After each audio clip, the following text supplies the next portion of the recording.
श्री शिव पुराण, रुद्र संहिता, सती खंड। संध्या की तपस्या, उसके द्वारा भगवान शिव की स्तुति तथा उससे संतुष्ट हुए शिव का उसे अभिष्ट वर दे मेधा तिथि के यज्ञ में भेजना। ब्रह्मा जी कहते हैं, मेरे पुत्रों, मैं श्रेष्ठ महाप्राज्ञ नारद तपस्या के नियम का उपदेश दे जब वशिष्ठ जी के अपने घर चले गए, तब के उस विधान को समझकर संध्या मन ही मन बहुत प्रसन्न हुई। फिर तो वह सानंद मन से तपस्विनी के योग्य वेश बनाकर बृहलोहित सरोवर के तट पर ही तपस्या करने लगी। वशिष्ठ जी ने तपस्या के लिए जिस मंत्र को साधन बताया था, उसी से उत्तम भक्ति भाव के साथ वह भगवान शंकर की आराधना करने लगी। उसने भगवान शिव में अपने चित्त को लगा दिया और एकाग्र मन से वह बड़ी भारी तपस्या करने लगी। उस तपस्या में लगे हुए उसके 4 युग व्यतीत हो गए।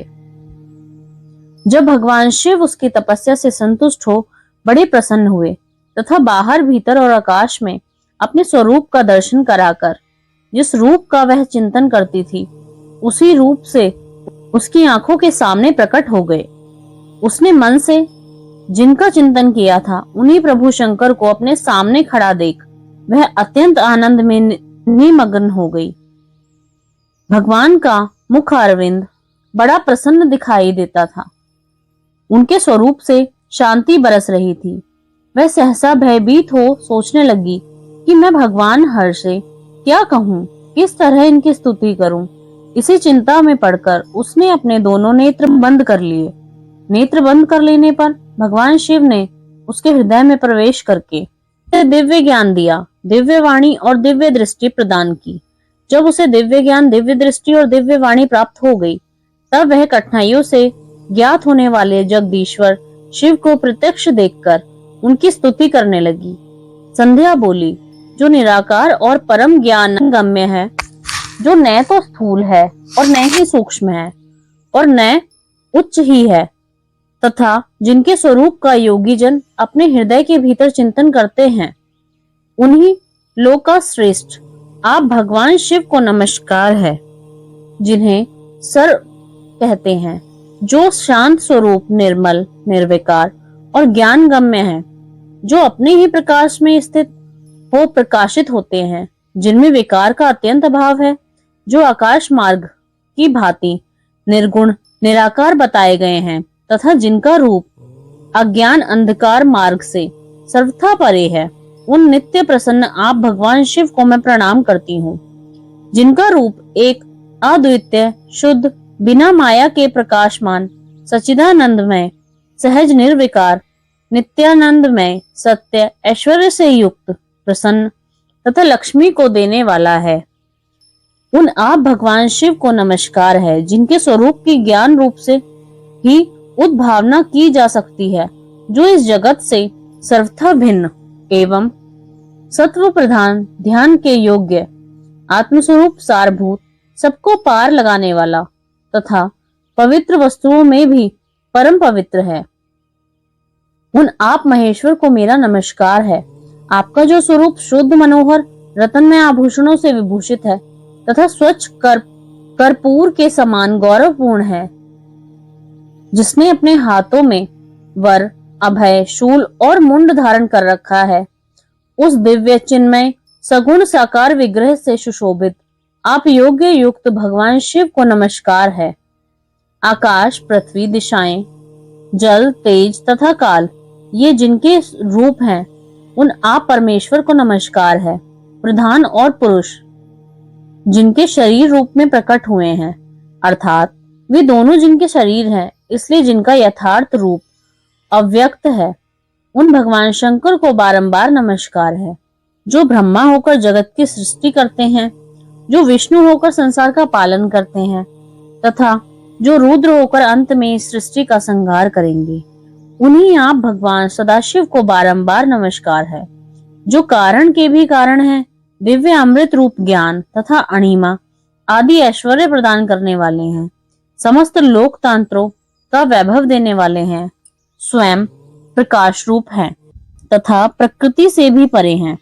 उन परमेश्वर शिव को नमस्कार है, नमस्कार है यह जगत जिनसे भिन्न नहीं कहा जाता, जिनके चरणों से पृथ्वी तथा अन्य अन्य अंगों से संपूर्ण दिशाएं, सूर्य, चंद्रमा, कामदेव एवं अन्य देवता प्रकट हुए हैं और जिनकी नाभि से अंतरिक्ष का आविर्भाव हुआ है, उन्हीं आप भगवान शंभु को मेरा नमस्कार है। प्रभु, आप ही सबसे उत्कृष्ट परमात्मा हैं, आप ही नाना प्रकार की विद्याएं हैं, आप ही हर संहार करता है, आप ही सद ब्रह्म और पर ब्रह्म है।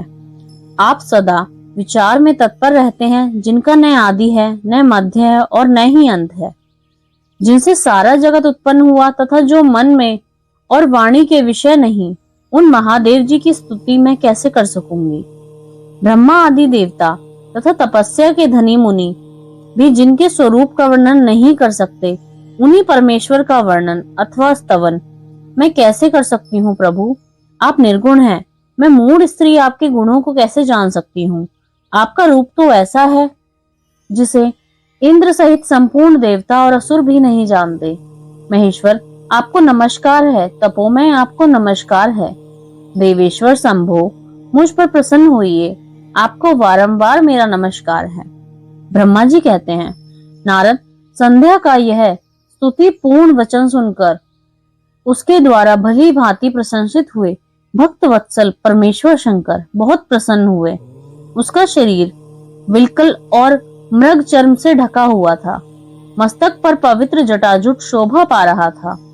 उस समय पाले के मारे हुए कमल के समान उसके कुमह लाए हुए मुंह को देखकर भगवान हर दया से द्रवित हो उसे इस प्रकार बोले, भद्रे, मैं तुम्हारी इस उत्तम तपस्या से बहुत प्रसन्न हूँ। शुद्ध बुद्धि वाले देवी, तुम्हारे इस स्तवन से भी मुझे बड़ा संतोष प्राप्त हुआ। अतः इस समय अपनी इच्छा के अनुसार कोई वर मांगो, जिस वर से तुम्हें प्रयोजन हो तथा जो तुम्हारे मन में हो, उसे मैं यहाँ अवश्य पूर्ण करूंगा। तुम्हारा कल्याण हो। मैं तुम्हारे व्रत नियम से बहुत प्रसन्न हूँ। प्रसन्नचित्त महेश्वर का यह वचन सुनकर अत्यंत हर्ष से भरी हुई संध्या उन्हें बारंबार प्रणाम करके बोली, महेश्वर, यदि आप मुझे प्रसन्नता पूर्वक वर देना ही चाहते हैं, यदि मैं वर पाने के योग्य हूँ, यदि पाप से शुद्ध हो गई हूँ, तथा देव, यदि इस समय आप मेरी तपस्या से प्रसन्न हैं, तो मेरा मांगा हुआ यह पहला वर सफल करें। देवेश्वर, इस आकाश में पृथ्वी आदि किसी भी स्थान में जो प्राणी हैं, वे सब के सब जन्म लेते ही काम भाव से युक्त न हो जाएं। नाथ, मेरी सकाम दृष्टि कहीं ना पड़े। मेरे जो पति हूँ, वे भी मेरे अत्यंत सुहृद हों। पति के अतिरिक्त जो भी पुरुष मुझे सकाम भाव से देखे, उसके पुरुषत्व का नाश हो जाए, वह तत्काल नपुंसक हो जाए। निष्पाप संध्या का यह वचन सुनकर प्रसन्न हुए भक्त वत्सल भगवान शंकर ने कहा, देवी संध्या, सुनो भद्रे, तुमने जो जो वर मांगा है, वह सब तुम्हारी तपस्या से संतुष्ट होकर मैंने दे दिया। प्राणियों के जीवन में मुख्यतः 4 अवस्थाएं होती हैं। पहली शैशव अवस्था, दूसरी कौमार अवस्था, तीसरी यौवन अवस्था और चौथी वृद्ध अवस्था। तीसरी अवस्था प्राप्त होने पर देहधारी जीव काम भावना से युक्त होंगे। कहीं कहीं दूसरी अवस्था में के अंतिम भाग में ही प्राणी सकाम हो जाएंगे। तुम्हारी तपस्या के प्रभाव से मैंने जगत के सकाम भाव के उदय की यह मर्यादा स्थापित कर दी है, जिसमें देहधारी जीव जन्म लेते ही काम सकता न हो जाएं। तुम भी इस लोक में वैसे दिव्य सती भाव को प्राप्त करो, जैसे तीनों लोकों में दूसरी किसी स्त्री के लिए संभव नहीं होगा। पाणी ग्रहण करने वाले पति के सिवा जो कोई भी पुरुष सकाम होकर तुम्हारी ओर देखेगा, वह तत्काल नपुंसक होकर दुर्बलता को प्राप्त हो जाएगा। तुम्हारे पति महान तपस्वी तथा दिव्य रूप से संपन्न एक महाभाग महर्षि होंगे, जो तुम्हारे साथ 7 कल्पों तक जीवित रहेंगे। तुमने मुझसे जो वर मांगे थे, वे सब मैंने पूर्ण कर दिए। अब मैं तुमसे दूसरी बात कहूंगा, जो पूर्व जन्म से संबंध रखती है। तुमने पहले से ही यह प्रतिज्ञा कर रखी है कि मैं अग्नि में अपने शरीर को त्याग दूंगी। उस प्रतिज्ञा को सफल करने के लिए मैं तुम्हें एक उपाय बताता हूँ, उसे निसंदेह करो।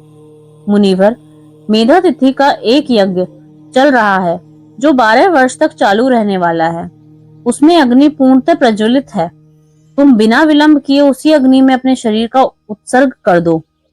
उपत्यका में चंद्रभागा नदी के तट पर तापसाश्रम में मुनिवर मेधा तिथि महायज्ञ का अनुष्ठान करते हैं।